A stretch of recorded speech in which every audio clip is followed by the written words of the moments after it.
الحمد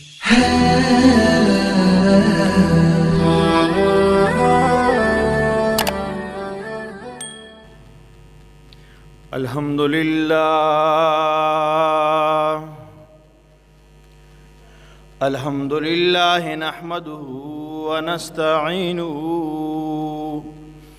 ونستغفره ونؤمن به ونتوكل عليه ونعوذ بالله من شرور أنفسنا ومن سيئات أعمالنا. من يهده الله فلا مضل له ومن يضلله فلا هادي له. ونشهد أن سيدنا وسندنا وحبيبنا وحبيب ربنا ومولانا محمدا عبده ورسوله. أما بعد فأعوذ بالله من الشيطان الرجيم. بسم الله الرحمن الرحيم. ولتكن منكم أمة يدعون إلى الخير ويأمرون بالمعروف وينحون عن المنكر وأولئك هم المفلحون. قال الله تعالى في مقام آخر: كنتم خير أمة أخرجت للناس تأمرون بالمعروف وتنحون عن المنكر وتؤمنون بالله. قال الله تعالى في شأن حبيبه: إن الله وملائكته يصلون على النبي يا أيها الذين آمنوا صلوا عليه وسلموا تسليما. اللهم صل على محمد وعلى آل محمد كما صليت على إبراهيم وعلى آل إبراهيم وعلى آل إبراهيم إنك حميد مجيد. اللهم بارك على محمد وعلى آل محمد كما باركت على إبراهيم وعلى آل إبراهيم إنك حميد مجيد. زما قابل قدر ډیرو غیرتمندو مسلمانانو، حاضرینو، سامعینو، الله رب العزت په دې خپل بنده باندې ډیر شفقت کوي، ډیر محبت او سره دی.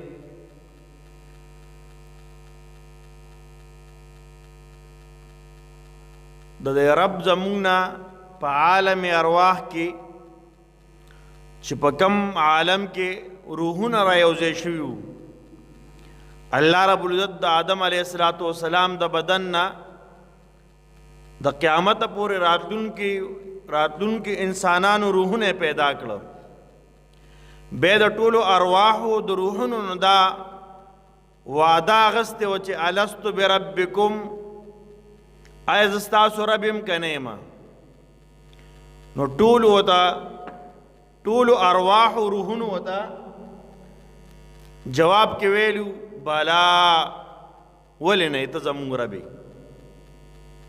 محترمو، الله رب العزت دا وعده دې دپاره اخیستی و چې زما دا بنده دنیا ته زه ولیږم، دی به زما په احکاماتو ژوند تیری او د دنیا په رنګ و روغن کې د دنیا په مزو چرچو کې د دنیا په رنگینو کې دی اخته نشي د دنه دا د رب بندگی یې نشي. محترمو چې کله الله رب دا بندی دنیا ته راولېږه نو الله رب العزت د خپل بنده سره محبت دی، د خپل بنده وکته او ویلی ده چې دنه خو واقعي دنیا یې رشوه، د دنیا په مزو کې دی آخرت تیر شو، د الله رب العزت احکامات تیر شو، د الله بندگی ته هیر شوه. آغا دوباره کم وعده چې الله رب العزت سره بندگانو کړی وه د هغې د یاد دهانۍ دپاره الله رب العزت وقتاً په وقتاً باندې انبیا علیه السلام دنیا ته راولېږل. حضرت آدم علیه السلام په دې بچو کې الله رب العزت نارینهو ته نبوت ورکو، د پیغمبرۍ تاج ور په سر کو. محترمو په هر وخت کې چې کله قوم بغاوت د الله د احکاماتو نه کړی دی، د الله د بندګۍ نه بغاوت کړی دی، د الله رب العزت د احکاماتو او د حکمونو منلو نه رسته شوي دي، الله یې هیر کړی دی، مرګ یې هیر کړی دی، د مرګ نه بعد ژوند هیر کړی دی، د دنیا په رنګینو کې اخته شوي دي. الله رب العزت قوم ته پیغمبر را لېږلی دی. او بعضې انبیا علیه السلام چې کله به انبیا لاړه د هغې نه بعد به الله رب العزت د هغه نور معاونین رسولان او پیغمبران را لېږلي دي.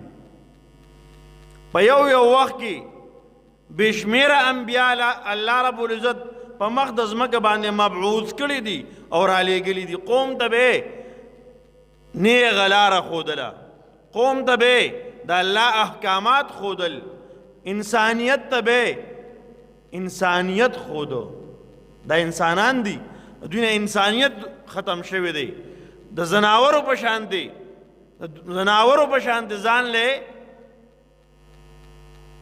خپل رب هیر کړی دی، بلکې زناور هم د الله عبادت کوي، باقاعده د الله ذکر کوي. او انسان دومره غفلت کې مبتلا شي، دومره دنیا په مشغولتیا کې دومره مصروف شي چې د نه رب هم هیر شي. کم رب مونږ پیدا کړي یو د هغه احکامات منل بیا ورته ګران شي. دا دنیا د مزو چرچو د وجې نه د آخرت فکر نشته، د آخرت تذکره نشته، دارنګې د مرګ تذکره نشته، د قرآن تذکره نشته، د هغې د وجې نه زمونږ نه آخرت هیر دی، زمونږ نه خپل رب هیر دی. او دې حال ته انسان ورسي چې انسان خپې په قبر کې پرتی دي، دی بیا هم د الله نافرمانۍ کې لګیا دی. رحمان بابا یو شعر کې فرمایي مار چې شوړې له وی درومي آخر سم شي، ته د ګور غاړې له لاړې نه شوې سمه،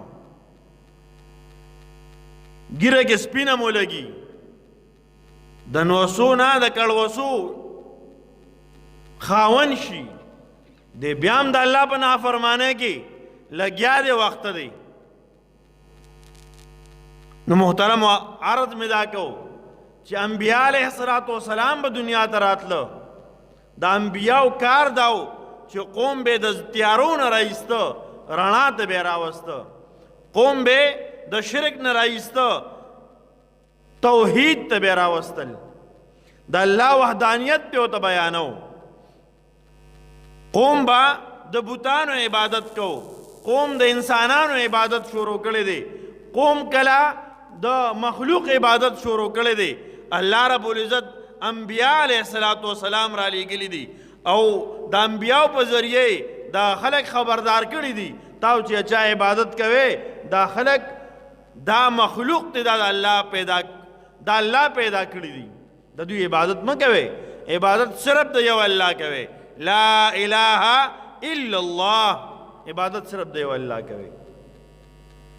محترمو، دا انبیاء علیہ الصلوۃ والسلام سلسلہ اللہ رب چلولی دا دی حد تر ورسید چې آخری پیغمبر جناب محمد رسول اللہ صلی اللہ علیہ وآلہ وسلم تا اللہ رب العزت دا ختم نبوت دا تاج ور پسر کو. مطلب سو آخری پیغمبر اللہ رب العزت پیدا کو او انسانانو ته راولېږه د مکې مکرمې په ځمکه باندې، په هغې باندې الله رب العزت د قریشو په خاندان کې جناب نبی کریم صلی الله علیه وآله وسلم ته نبوت ورکه. چې څنګه د مخکینی امتونو ډیوټي وه، قوم نیغې لارې ته راوستل، قوم د الله وحدانیت ته راوستل، انسانان د انسانانو د غلامۍ نه رایستل او د الله رب العزت په غلامۍ کې ور داخلول. د دې دپاره الله رب العزت څنګه چې مخکې انبیاو ته ډیوټي ورکړې وه، دغه ډیوټۍ د جناب نبی کریم صلی الله علیه وآله وسلم وه. که یو خوا د موسی علیه السلام په مقابله کې فرعونو، دا کرنګي د جناب نبی کریم صلی الله علیه وسلم په مقابله کې په دور کې هم ابو جهل او دارنګ نور غټ غټ مشرکین سرداران موجود. د جناب نبی کریم صلی الله علیه وسلم د دې مشن، د دې کار، د دې مخالفت کړی دی، د دې استهزاء کړی دا، دې پسې خندا کړی دا، تر دې پورې د جناب نبی کریم صلی الله علیه وسلم خپل تر ابو لهب چې کله جناب نبی کریم صلی الله علیه وسلم پیدا شو، چونکې د جناب نبی کریم صلی الله علیه وسلم پلار مخکې نه وفات شوی و، د پیدایش نه مخکې، پیغمبر علیه السلام د پیدایش نه مخکې وفات شوی و. چې کله دې پیدا شو او یو زیر کوونکی ورته زیری راوړو چې ستا وراره پیدا شوی دی، نو دومره خوشحالي پې وکړه چې زیر کوونکي ته یې زیری م ورکړ. خو چې کله جناب نبی کریم صلی الله علیه وسلم خلک راغونډ کړه، نبوت میلاو شو، خلک یې راغونډ کړه او خلکو ته یې وویل چې ای خلکو لا اله الا الله تفلحون، تاسو لا اله الا الله ووایئ تاسو به کامیاب شئ. دا بوتان پرېږدئ، لات منات عزا دا پرېږدئ، دا کم بوتان چې چا تاسو په خانه کعبه کې کېښودي دي 360 بوتان دي، یا بعضو روایاتو کې ډېر هم راځي مختلف خلکو ځان له بوتان جوړ کړي وو، هلته ایږدلي وو، دا لرې کې خانه کعبه دي نه وزګاره کې، دا تاسو نه څه نشي کولی. عبادت صرف د یو الله کوئ. محترمو، هغه تره چې د خوشحالۍ نه د پیدایش په وخت کې خوشحالي مناو کړې ده، هغه په جناب نبی کریم صلی الله علیه وسلم پسې کاڼي د ځمکې نه رالي او په کاڼو باندې ګزار کوي او ورته وایي چې نعوذ بالله تا دې الله هلاک کړي، تا موږ دې پاره راغوښتي یو. الله رب العزت د هغې تره باره کې پوره صورت نازل کړ، تبت یدا ابي لهب وتب، او د همیشه دپاره د امت ته وښودل چا چې د پیغمبر د کار مخالفت کړی دی، الله رب تباه کړی او برباد کړی دی. محترمو، انبیاء علیہ السلام سلسلہ په جناب نبی کریم صلی الله علیه وآله وسلم باندې بند شوی او ختم شوی ده. سلسله نبوت بند شوی ده، کار د نبوت دا بند نه دی. محترمو، ځکه ما چې کوم خطبه کې آیاتونه تلاوت کړي دي ستاسو مخکې، پای کې الله رب العزت فرمایي ولتکن منکم امة يدعون الى الخير ويأمرون بالمعروف وينهون عن المنکر، چې په تاسو کې داسې یو ډله پکار ده چې هغه خیر طرف ته رابلل کوي. يدعون الى الخير، تا نیکۍ طرف ته رابلي، تا ته وایي مانځه له راځه، تا ته وایي ذکر کوه، تا ته وایي تلاوت کوه، تا ته وایي روژه نیسه، تا ته وایي مونځ کوه، تا ته وایي د الله بندگی اختیار کا، د پیغمبر سنت په زندګۍ کې راوله، د پیغمبر سنت په غم کې راوله، په ښادۍ کې راوله، تا الله طرف ته رابلي، نیکۍ طرف ته دې رابلي. او بیا فرمایي وینهون عن المنکر، او د ګناهونو نه دې بچ کوي. غیبت مه کوه، دا ته وایي. چغلي مه کوه، دا ته وایي. د ګناه کارونه مه کوه، د دې نه منع کوي تا.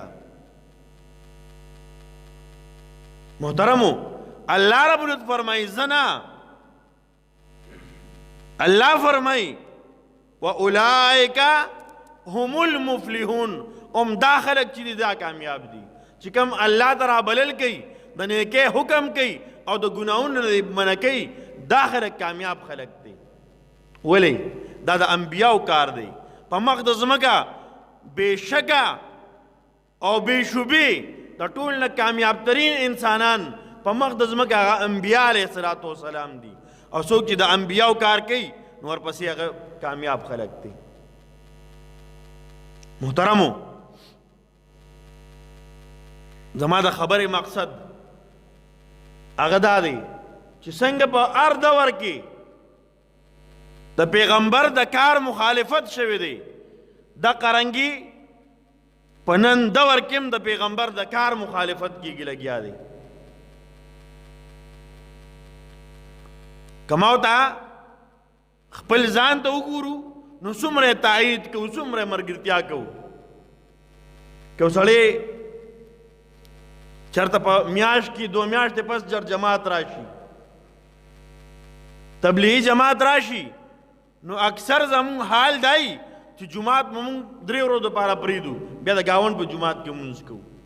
ولې؟ زمونږ جماعت تبلیغیان راغلي. پکار خدا و د الله میلمانه دي چې مونږ ورته ناست نه، مونږ پې خپل مال جان لګولی وي. د الله میلمانه دي، د الله په کور کې ناست دي، غواړي نه، ترتیب یې نه دی. پکار دا چې 2 روټۍ مونږ راوړلې، لږ شانې سالن مو کور نه راوړی، د الله میلمانه راغلي، د الله په کور کې ناست دي. الټه هغه څه کې الټه پاسو په روانه کې ورته لګیا یو، ځان سره ګوري ګم بل مړه وزګار دي، ځان له کار کتلی دی.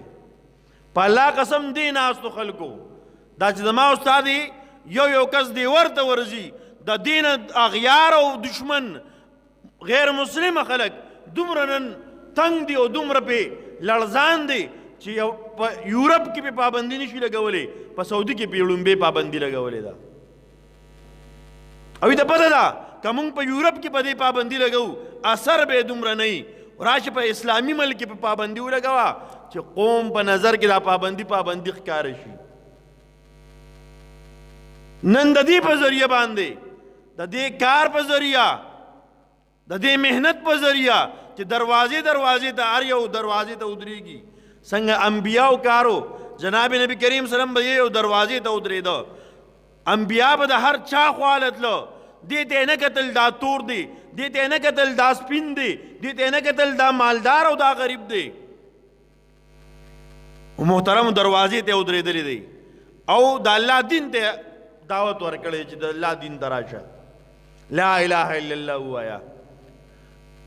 صحابه کرام یو واقعه ذکر کوي، یو پیروي سخت شپه ده، خطرناک سیلی او طوفان دی، تکه توره تیاره ده. صحابه کرامو د جناب نبی کریم صلی الله علیه وسلم غیر موجودګي محسوسه کړه چې جناب نبی کریم صلی الله علیه وسلم موجود نه دی په خپل ځای کې. ورپسې راووتل، کتلې یو طرف نه را روان دی، رڼا ورسره ده چې راورسېده، د الله رسوله چېرته تللی وې، څه مو کول په دې نیمه شپه باندې؟ خطرناکه شپه ده، تکه توره تیارم ده، ستا دشمنان هم زیات دي، اغیار زیات دي، تا ستا د قتلولو ارادې خلک کوي، څوک ضرر درونه رسوي، څه مو کول؟ جناب نبی کریم صلی الله علیه وسلم فرمایي یو قافله و د بل ملک نه راغلې وه، په دې لاره تېرېدله، خبر شوم چې دلته کې پړاو کړی به دې خوا ته ځای کې ما وی اسنه دوی سحر بیا واپس لاړ شي زما سره ملاقات ونه شي دلته راغلی دي چې زه ورته دعوت ورکم د الله دین ته راوبلم محترم هغه فکر دی په نن دور کې لګیا دي مولانا الیاس رحمه الله هغه فکر د علماء دیوبند بچی دی د علوم دیوبند شاګرد دی د مفتی محمود مولانا محمود دیوبندی رحمه الله شاګرد دی هغه د تبلیغ دا مهنت هغه مهنت الحمدلله فکر یې وکړو نن د دنیا په ګډ ګډ کې کار روان دی د هغې په ذریعه باندې اجلاګان روان دي دین طرف ته هغه خلک چې د جمعې او د اتوار پکې نشته هره شپه د الله په نافرمانۍ کې هغوی وخت تېروي هغوی د الله دین ته راله پټکي وواله چا به چې اجلاګان به غټ غټ یخته به پرېښودي وو هلکان به ځان نه به زنانه جوړې کړې وې د خلکو محفلونه به شپې به په ګناهونو کې د خلکو بدلولې آی خلک نن د الله په عبادت کې لګیا دي غونډه شپه د الله په سجده الله ته په سجده پراته دي دا د تبلیغ په برکت باندې په هر ملک کې ما تاسو ته وی چې په هغه ته په دې پابندي ده زموږ په ملک کې بعضې خلک شته ملګري زموږ په ملک کې بعضې خلک ملګري شته باقاعده په دې د پیغمبر په دې کار باندې باقاعده د دې مخالفت باندې کتابونه لیکلي دي دا نن چې کوم کار روان دی په دې پسې بدې ردې وایي محترمو عرض مې دا دی چې مونږ او تاسو هغه سرزمین چې هغه وحي سرزمین دی په هغې باندې انبیا راغلي دي هلته د انبیاو اکثر انبیا په دغه ځمکه باندې راغلي د جناب نبی کریم صلی الله علیه وسلم نه بلکې زمونږ د ټولو نیکه حضرت آدم علیه السلام او حضرت حوا بیبي دواړه چې یو ځای شوي دي دقلته یو ځای شوي دي په عرفات په میدان باندې محترمو نن پای کې پابندي لګي دا زمونږ غیرت زمونږ د مسلمانانو دې حال ته را رسېدلي یو چې د پیغمبر په کار تا باندې پابندي ولګېده او زمونږ سره هېڅ فکر نشته هغه غریبانان د هغه ملک چې د حکومت نه تنخواه اخلي هغه غریبانان په منبر څه نشي ویلی بلکې علل اعلان په منبر باندې په تبلیغ چې کوم پابندي لګېدلې ده د منبر نه علماو بیان کړې ده ولې د حکومت طرف نه ورته اډر شوی دی د حکومت طرف نه څه شوی اډر شوی و چې دا خبره به کې صرف هغه به لازمي کوي مجبوره دي که نه کوي نو جیل یې ځای دی او بلاش خلکو حال د جیل کې اوس هم پراته دي دا چې ما د بیګا یو کس وایي په کار دا ده تاسو مولیانو له چې لږ شان دی سرکاري عہده درکړي که نه ما ته که سرکاري عہده یې راکړه په الله قسم لومبې به ته پریشانئ څوک به پریشانئ ته به پریشانئ حکومت به پیسې راکوي 40 روپۍ 100 روپو ته خو به زما ضرورت نه راځي خو تا به ګورې زما په کار کې بیا ستا هم کار نه دا یو خبره ته کوم ولې زه دې په ساده الفاظو تاسو پوهوم په ساده الفاظو باندې دا خبره یاد ساتئ مونږ خو د علماو په هر ځای کې بد وایو که نه مونږ خو چې وزګارېږو د علماو په فیسبوک هم ډک دی قسم دی هلکانو ځان اړه وچو قسم دی چېرته بس څه ګوري ورته پي ورپسې دا یو خبره ته کوم چې ما ته حکومت 1,000 روپۍ راکوي او ته نه راکې ستا زما په کار کې به هېڅ کار هم نه که زه دلته کې ګیره خریلې ودرېږم او که پینټ شرټ کې ودرېږم که بې اودسه ودرېږم که راپسې مونځ کې وکړو که نه کې زه مال حکومت پیسې راکوي ستا راکې کار نشته بیا په سرو سترګو تاسو ژاړئ مونږ که 10,000 قربان کړي دي مونږ ټوکراو کړي دي نه ویلو ستاسو دپاره مو پرېښودي دي هسې یو تپوس نه کوم په سکول کې ټیچر یي که نه تنخوا حکومت ورکوي که نه ورکوي که دغه ټیچر شراب څکي ته د سکول نه ایستې شي چې مه راځه ما بچي سبق مه ښایه ایستې شي نه شي ایستې که ستا په مثلث بالا شرابي مولا ولاړي حکومت ورته عہده ورکړې ده هغه برتي که هغه شراب شروع کړو ته یې لرې کوي شي سوال نه پیدا کېږي ته یې لرې کوي محترمو د علماو چې دومره غټې قربانۍ کوي په دې پسې وروسته شاته څه وجه پرته وي مونږ چې 10 زره پرېږدو د هغې وجه دا ده چې وروسته به تا ته بیا خفګان جوړېږي که یې نه پرېږدو.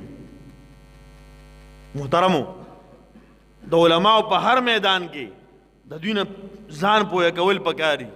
زه څوک یم ماله څه کول پکار دي. په نوې حالاتو کې الیکشن نه روان دی. مونږ زه به نوره خبره نه کوم خو دومره ته ویم د شیخ ادریس صاحب خبره به د صرف زه ذکر کم. مولانا ادریس صاحب وایي ما چا تپوس وکړو چې اوټ چاله ورکم. ما ورته دا چل به وکړي چې سهار به د اوټ په ورځ باندې ښکلې مزیدار غلامبې غسل به وکړي، بیا به 2 رکعته نفل وکړي، بیا به د هغې نه بعد په ذکر اسکارو سره روان شي پولنګ سټیشن ته. هلته چې لاړ شي کوم ځای کې تا ته اوټ پرچی میلاو شو کوم ځای کې پې مهر لګې هلته به لږ شانتي یو 2 سیکنډو دپاره سترګې پټې کړي الله به حاضر ناظر کړي. ویا به چې الله ته معاینې په دې کې کم د سړي زوی دی چې به د کمې نښې پکې دي. خو څوک به پکې لږ شانتې خو ښیي که نه.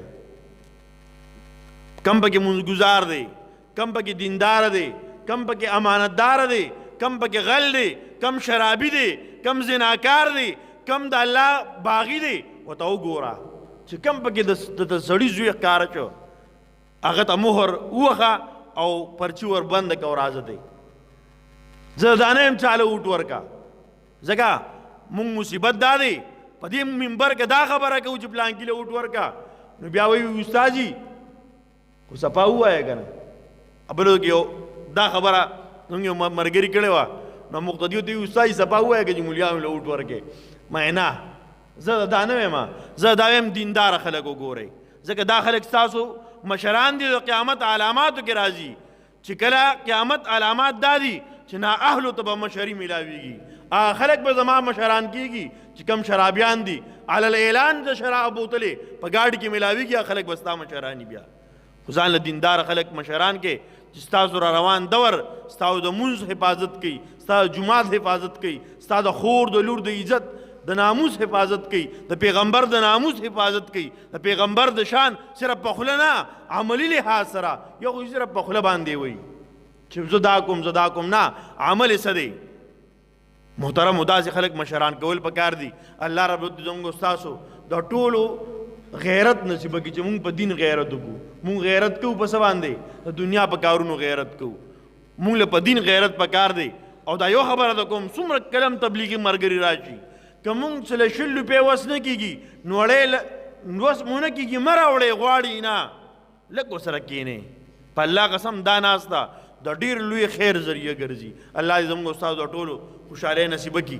دعا وکړئ اللهم صل علی سیدنا محمد وبارک وسلم. رب ګناهونه معاف کړي، د ټول امت محمدي ګناهونه معاف کړي. څومره مشران څومره دینداره خلک څومره خلک د قوم د خدمت دپاره راوتي دي.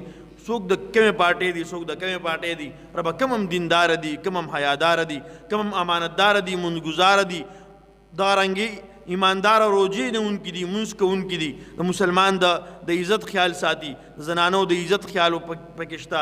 ربه هغه خلک زمونږ مشران کې خلک زمونږ مشران کې خلک ربه په دې منډه د الیکشن په دې منډه کې ربه هغه خلک پاس کې چې کوم تا ته خوښ دي. ربه ډیر خلک به دې مخالفت کوي. رب دا هغه سازشونو ته ناکامه کړي. رب سازشونه ناکامه کړي. دیندار خلک زموږ مشران کې. وصلی الله علی خیر خلقه محمد و آله و صحبه اجمعین برحمتک.